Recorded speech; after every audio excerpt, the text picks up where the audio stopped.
খবরের দিকে নজর রাখবো। যন্তর মন্তরে ককরোচ জমায়েতে বার্তা দিলেন প্রধানমন্ত্রী নরেন্দ্র মোদী। যুব সমাজের কল্যাণের চেয়ে গুরুত্বপূর্ণ আর কিছুই নয়, এক্স হ্যান্ডেলে বার্তা প্রধানমন্ত্রীর। নিটের প্রশ্নপত্র ফাঁসে ফাস্ট ট্র্যাক তদন্তের আশ্বাস। এক্স হ্যান্ডেলে প্রধানমন্ত্রী লিখেছেন,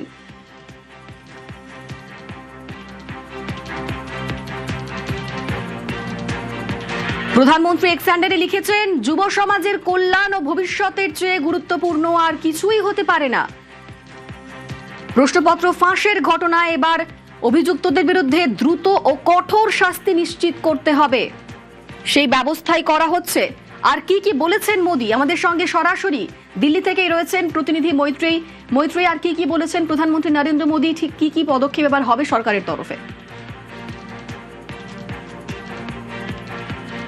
যে বার্তা দেওয়া হয়েছে সেই বার্তায় কিন্তু খুব স্পষ্ট করে উল্লেখ করা হয়েছে যে যুব সমাজের ওয়েলফেয়ারের থেকে বেশি গুরুত্বপূর্ণ অন্য কিছু নয়। তাদের ওয়েলফেয়ার সুনিশ্চিত করার জন্য একেবারে দৃঢ় প্রতিজ্ঞ রয়েছে কেন্দ্র সরকার এবং সেটার জন্য যা যা পদক্ষেপ প্রয়োজন তারা করতে প্রস্তুত রয়েছেন। তিনি ইতিমধ্যেই জানিয়েছেন যে ফাস্ট ট্র্যাক করে যারা পেপার লিকের সঙ্গে যুক্ত ছিল, যারা দোষীরা রয়েছে তাদেরকে তাদের জন্য ফাস্ট ট্র্যাক কোর্ট করে তাদের দ্রুত শাস্তির ব্যবস্থা করতে হবে, সেই নির্দেশ তিনি ইতিমধ্যেই দিয়েছেন। এবং একই সঙ্গে তিনি যুব সমাজকে তিনি আশ্বস্ত করেছেন যে সরকার তাদের সঙ্গেই রয়েছে এবং সরকার প্রয়োজনীয় সমস্ত রকম পদক্ষেপ করছে এই ক্ষেত্রে দাঁড়িয়ে, যেটা কিন্তু অত্যন্ত তাৎপর্যপূর্ণ। এর আগে পর্যন্ত আমরা দেখেছি যে প্রধানমন্ত্রী নরেন্দ্র মোদী তিনি এনডিএর বৈঠকে এই পেপার লিকের বিষয় নিয়ে তিনি স্পষ্ট বার্তা দিয়েছিলেন। যারা সাংসদরা ছিলেন এনডিএর বৈঠকে, যারা সাংসদরা উপস্থিত ছিলেন তাদেরকে বিজেপির তরফ থেকে প্রধানমন্ত্রী নরেন্দ্র মোদীর পোস্টার শেয়ার করা হয়েছিল। এবং কিন্তু এই প্রথম নরেন্দ্র মোদী প্রধানমন্ত্রী সরাসরি এক্স হ্যান্ডেলের মারফত যুব সমাজকে অ্যাড্রেস করলেন এবং সেখানে তিনি উল্লেখ করেছেন যে আমি পড়ছি, nothing is more important than the welfare and future of our youth. We have decided to set up a fast-track court to ensure swift and stringent punishment for those involved in paper leaks. Have directed the concerned authorities and officials to take all necessary steps in this regard.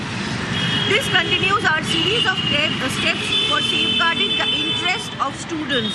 Those who try to harm the future of our country will not be spared. অর্থাৎ প্রধানমন্ত্রী একেবারে দায়িত্বহীন ভাষায় বলে দিচ্ছেন যে যারা দেশের ভবিষ্যৎ নিয়ে ছিনিমিনি খেলছেন তাদেরকে কোনোভাবেই রেয়াত করা হবে না। তিনি ইতিমধ্যেই যারা অথরিটিসরা রয়েছেন তাদেরকে নির্দেশ দিয়ে দিয়েছেন যে এই ফাস্ট ট্র্যাক কোর্ট সেট করতে এবং যারা দোষীরা রয়েছেন, যারা অভিযুক্ত এবং যাদের দোষ প্রমাণ হচ্ছে তাদের জন্য ফাস্ট ট্র্যাক কোর্টে দ্রুত শাস্তির ব্যবস্থা করতে। তার কারণ দেশের যুবাদের ভবিষ্যৎ নিয়ে যারা ছিনিমিনি করছে তাদেরকে সরকার কোনোভাবেই রেয়াত করবে না। অনিন্দিতা, বেশ, ধন্যবাদ মৈত্রী।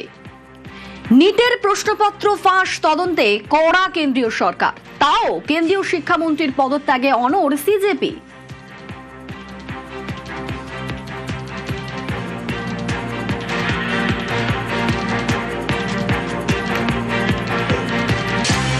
এদিকে দিলীপ ঘোষ তিনি বলছেন, আন্দোলনজীবীরা সরকারকে বিব্রত করার ষড়যন্ত্র করছে, বিদেশিদের দালালি করতে উস্কাচ্ছে, এমনটাই তোপ দাগলেন দিলীপ ঘোষ।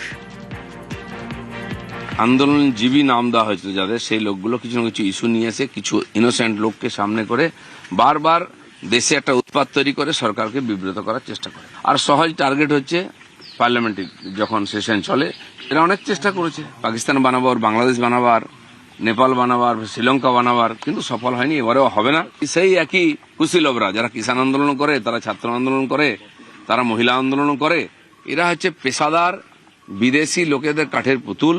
সেই জন্য এরা কিছুদিন উৎপাত করবে, কিন্তু ভুলে যাবে না যেন সরকারটা নরেন্দ্র মোদী, অমিত শাহ তারা যথাসময়ে ডিসিশন নেবেন।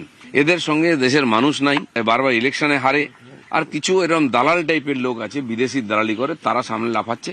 সাধারণ মানুষও চেনে, আর যারা ওর মধ্যে এসেছিল প্রথমে আন্দোলনকারী তারাও বুঝতে পেরেছে তাদেরকে এই যে যুদ্ধের বোড়ে তৈরি করা হচ্ছে।